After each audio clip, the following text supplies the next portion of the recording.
Hello, and welcome to Atlantic Debrief, the Atlantic Council Europe Center's new show on the most pressing issues impacting transatlantic relations today. My name is Damir Marusic, Senior Fellow at the Council's Europe Center. Russia's war in Ukraine has sparked a total overhaul in Germany's strategic thinking and its relationship with Russia, Europe, and the world. In some shape or form, Germany has continued to be in the news since February, from the announcement of Germany's Zeitenwende to Nord Stream 2 to battle tank deliveries. What really hasn't been discussed as heavily is Germany's relationship with its eastern neighbors, and especially Poland. My guest today is Ambassador Rolf Nikel, Germany's former ambassador to Poland and a career German diplomat, who now serves as the vice president of the German Council of Foreign Relations. Ambassador Nikel, welcome to the show. Thank you. Welcome.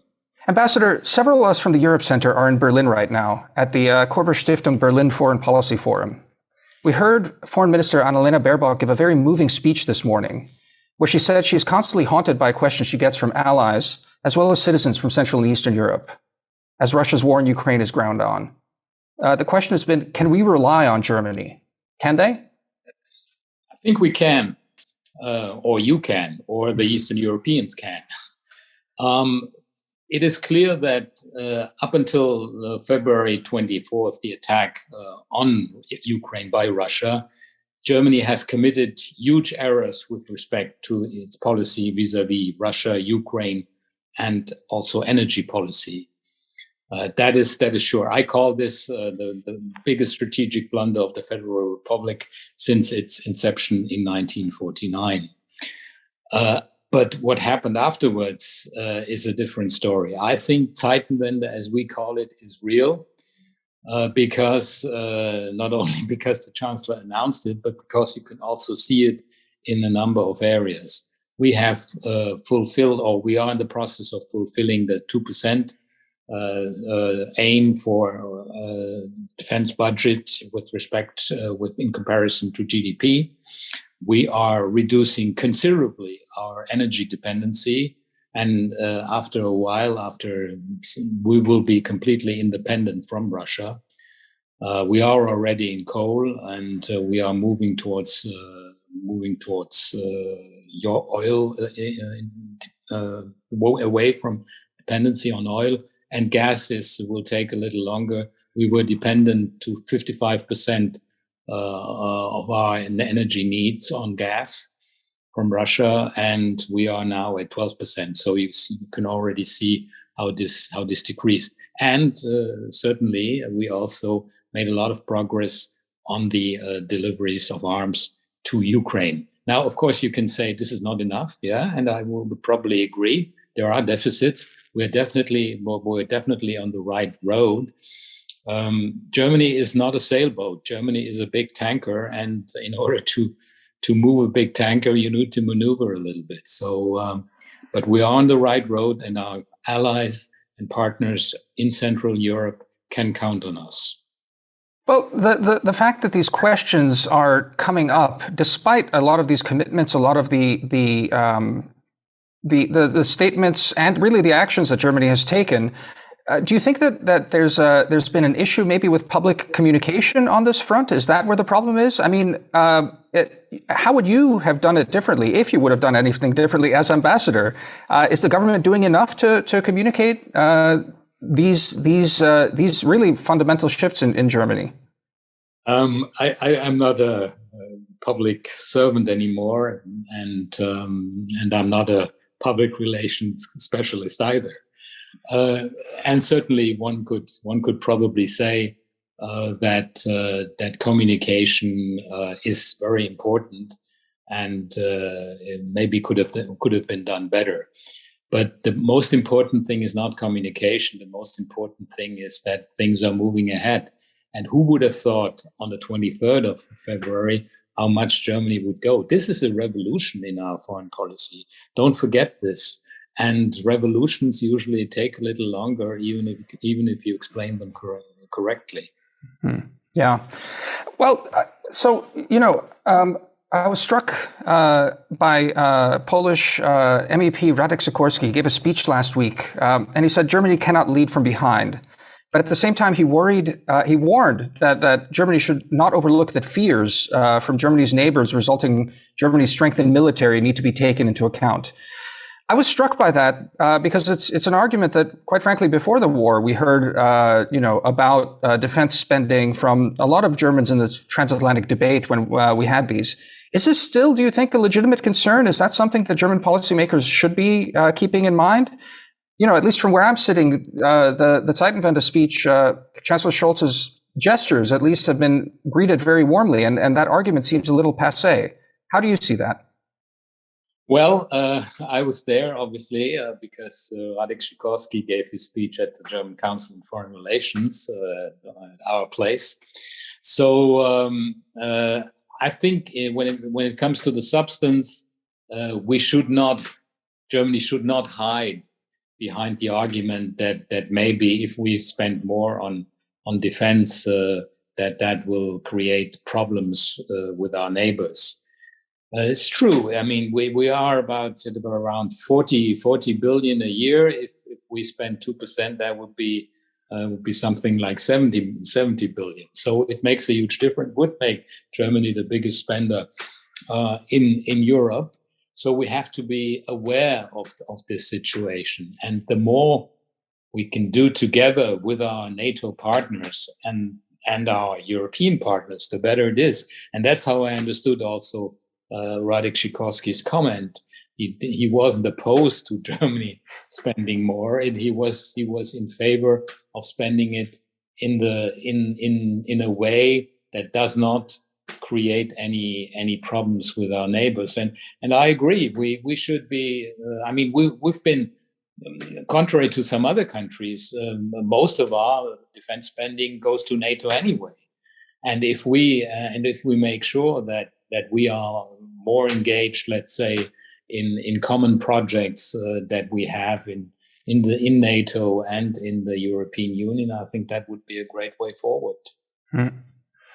Well, so on Poland in particular, the mood, at least the rhetoric coming out of Poland, is particularly hostile these days, with calls for reparations. And I understand. I mean, I think everyone understands this is the result of an election campaign, and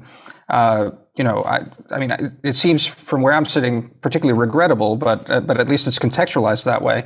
My question is, how lasting do you think if any repercussions there will be from deploying this kind of rhetoric in an election campaign? Do you think it will leave lasting scars on the relationship afterwards? Is it something to be looking at? Well, the future is uncertain always, and we do not know what's going to happen after the election, who's going to win, and what that means for the relationship. But certainly, the kind of rhetoric that we hear at the moment is not conducive to our general objective, which is as much European cohesion as possible vis-a-vis this conflict. If we allow ourselves to squabble, and if we allow ourselves to be disunited, that will only play into the hands of Vladimir Putin. And also, I think this is really, or this could be a decisive moment in German-Polish relations, because Germany has moved into the direction of Poland with respect to Eastern policy as it has never before. So this is a real opportunity for a dialogue eye to eye. And if that opportunity is squandered now because of, let's say, petty domestic purposes, then I'm not sure that will be good. So I'm really pleading in favor of a dialogue, of a serious dialogue eye to eye. And we have maybe in the past also not been really ready for that kind of eye to eye respectful dialogue. But respectful dialogue also means from the other side that unprovoked criticism is stopped. Hmm. So the I guess sticking point in I guess the slowness of Germany's reaction, matching deeds to promises, has been the delivery of the Gepard tanks, the battle tanks, to Ukraine. Do you think we'll see an announcement on this soon? Are you optimistic that there will be some kind of really notable announcement in the coming days, weeks? What does it look like for you? Well, deliveries of arms, of heavy weapons to Ukraine has been ongoing. It's been a process. Some would say slow process. Some would even say too slow a process, and they're probably right. But Germany is moving. It's moving ahead, and you talked about Körber Forum this morning. You also saw people saying that their criticism is now a little bit more muted because they see that Germany is actually delivering. It takes time, yes, slow. It is slow, but it is moving, and that's the important point. And if you see what's been done since the beginning of the war and the kinds of arguments that have been used in the beginning and what is happening now, I think this is a huge progress that people should not, for whatever purposes, neglect or talk or not appreciate enough. One thing that has struck out in our meetings with German officials here in Berlin the last few days is a sense that it feels like the government feels well aligned and supported with the Biden administration, that they're working very closely and in alignment. But I have to say, in Washington, D.C., oftentimes outside of the administration, also, in the think tank world, but also in the broader public discussion, there's a consistent drumbeat about Germany not doing enough. And again, it's echoed across Europe, but it's a familiar one and quite prominent in Washington. Do you think the Biden administration has this right? Are they basically managing the relationship as well as it can be? Is there a need for additional pressure from Washington for Germany to get to the next level, to sort of be nudged along, or do you think they've got this about right? No, I think the Transatlantic cooperation at the moment is very fruitful, and the Biden administration is doing the right thing. Remember the Trump administration, who tried to force us to abandon Nord Stream 2, which was a correct in the substance. It was correct to stop Nord Stream 2, as we recognized later. But the arguments that were used could be interpreted in Germany as, oh, look, they're just looking for their own interests. They want to sell their LNG, and Nord Stream 2 is sort of an obstacle on that way. So no, I think they're doing the right thing. They talking to us, we're talking to them, and it's moving forward. I think that's the right way to proceed amongst allies. If you have somebody telling you should do this or otherwise, this is not the kind of thing that resonates well, and I think they're doing exactly the right thing in my view. So I guess you mentioned it earlier. This is, maybe we can wrap up on this question. That this is a revolution in the way Germany sees the world, and it's relating to the world. I guess there's a related revolution that also, I think, might be required. From my perspective, it would be really welcome. Was that Germany becomes more of a leader within Europe in some ways. There's a sense one gets sometimes that there's a hesitancy to do that. Again, we touched on it a little bit on the military spending on the pure security side, that there was wariness about German strength within Europe. But even one gets a sense when talking to Germans that there's a reluctance and a hesitancy to lead Europe more overtly. My questions are: do you think that some kind of transformation like that would be welcome and important for Europe? And then, if such a thing were to happen, what kind of is this another generational project for Germany to really redefine itself and its role in Europe?